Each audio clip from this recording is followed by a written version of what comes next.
जय मसीह सभी को। और आज का जो मैं ली हूँ नीति वचन से, ये बहुत इंटरेस्टिंग टॉपिक है और हम हर मनुष्य को बहुत एक इंटरेस्ट लगता है एक दूसरे को समझने जानने के लिए। और बहुत बार ऐसे हमारा ख्वाहिश होता है या हम सोचते हैं कि हम दूसरे इंसान को कैसे पहचान पाएंगे।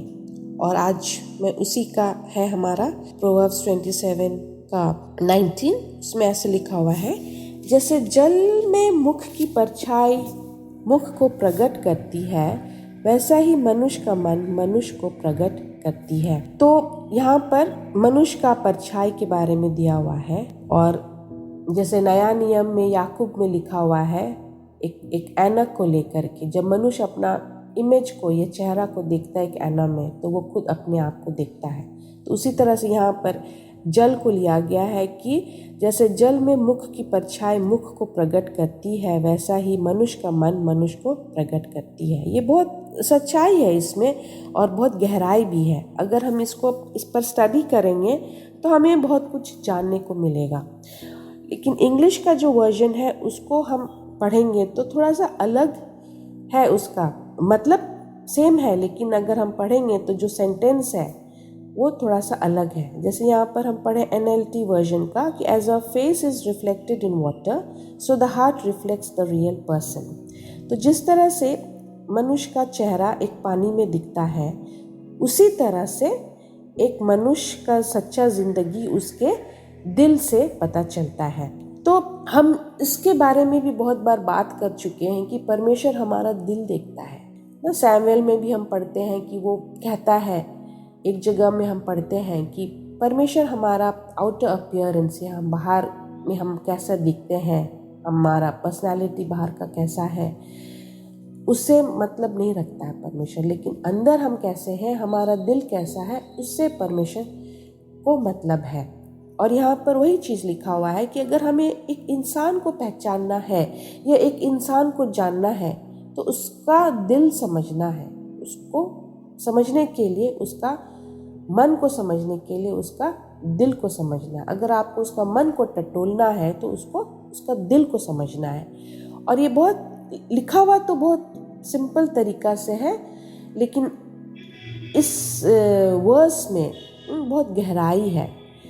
और यहाँ पर लिखा हुआ है कि अगर हमको किसी को जानना है, किसी के ज़िंदगी को या किसी मनुष्य के साथ हमारा साथ है, तो कम समय में अगर हम उसके साथ हैं तो हम उसको नहीं जान पाएंगे ना, उसका स्वभाव को नहीं जान पाएंगे और उसके अंदर में वो क्या चल रहा है या क्या सोच रहा है वो हम नहीं जान पाएंगे। लेकिन अगर उसी इंसान के साथ हम बहुत समय तक रहेंगे, सालों साल रहेंगे, तब धीरे धीरे उस इंसान या उस मनुष्य को हम बहुत अच्छी तरीक़ा से समझ पाएंगे, जान पाएंगे। उसका उठना, उसका बैठना, उसका सोचने का तरीका, उसका बात करने का तरीका। और यहाँ पर ये वर्स हमें बताता है कि ये सारा चीज़ उसका दिल से जुड़ा हुआ है।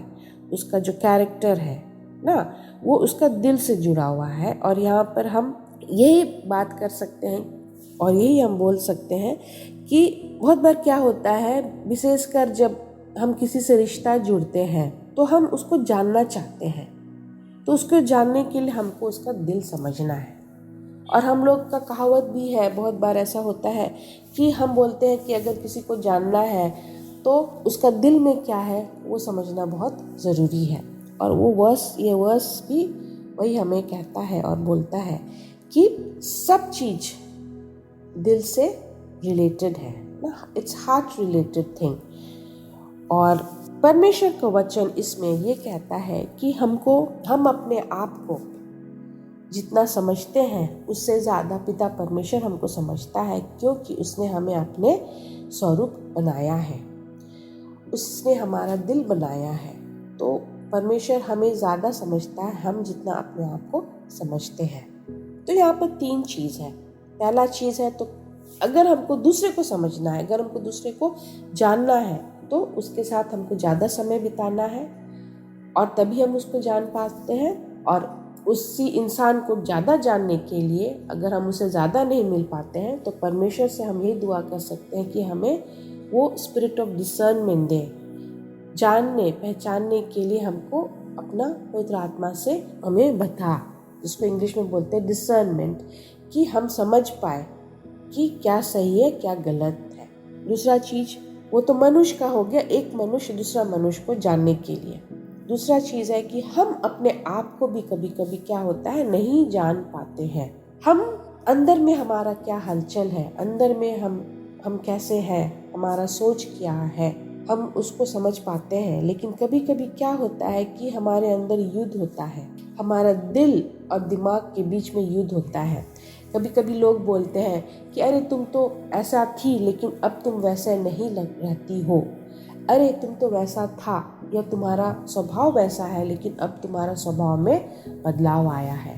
तो यहाँ पर हमको खुद देखना है कि हम कहाँ पर गलत है, हमारा सोच में गलत है या हमारा दिल हमारा सोच के साथ अलाइन नहीं है, हम नहीं सोच पा रहे हैं। तो कभी कभी हम सही होकर के भी हम गलती कर जाते हैं, और कभी कभी हम गलत होकर के कोशिश करते हैं उसको सही करने के लिए। तो यहाँ पर परमेश्वर का हमें मदद चाहिए होता है। तो तीसरा चीज़ है कि हमें अपने आप को परमेश्वर के हाथों में सौंप देना है, क्योंकि परमेश्वर ही एक ऐसा परमेश्वर है अपने आत्मा के द्वारा हमें हमारे बारे में बताता है और हमें दूसरे लोगों के बारे में भी बताता है। लेकिन इससे हमारा दिल समझना या दिल को जानना बहुत ज़रूरी है। और यहाँ पर इसलिए इस पद में ये बहुत अच्छा तरीका से लिखा हुआ है कि जिस तरह से हम अपने आप को एक पानी में देखते हैं, हमारा जो इमेज रिफ्लेक्ट करता है एक पानी में, तो उसी तरह से अगर एक इंसान को जानना है तो उसका दिल को जानना है, तभी हम उसका मन को जानेंगे। तो आइए आज हम इसके ऊपर में जो हम बात किए इस पर हम मनन करें। अगर हम कहीं पर गलत है या हमारा ज़िंदगी जिस तरह से चलना चाहिए वैसे नहीं चल रहा है, तो हम अपने दिल को टटोलें, हम परमेश्वर को से हम दुआ करें कि पिता परमेश्वर हमें स्पिरिट ऑफ डिसर्नमेंट दे, ताकि हम दूसरों को भी समझ पाए और हम अपने आप को भी समझ पाए। और हमारा यही दुआ रहना चाहिए कि पिता परमेश्वर तू हमें सहारा दे, तू हमें गाइड कर, ताकि हम हर एक दिन हम तुम्हारे मुताबिक चले अपने ज़िंदगी में, और ना कि हम कोशिश करें कि हम जो सोच रहे हैं वो सही है। तो हम आपसे फिर से गुजारिश करते हैं कि आप ये वीडियो को अपने तक ना सीमित रखें, इसको शेयर करें। अगर आप अभी तक सब्सक्राइब नहीं किए हैं हमारे स्प्रिंग ऑफ लाइफ मिनिस्ट्रीज़ का यूट्यूब चैनल, तो आप अवश्य करें। परमेश्वर आपको आशीष देगा और आज का दिन आपका अच्छा हो। धन्यवाद।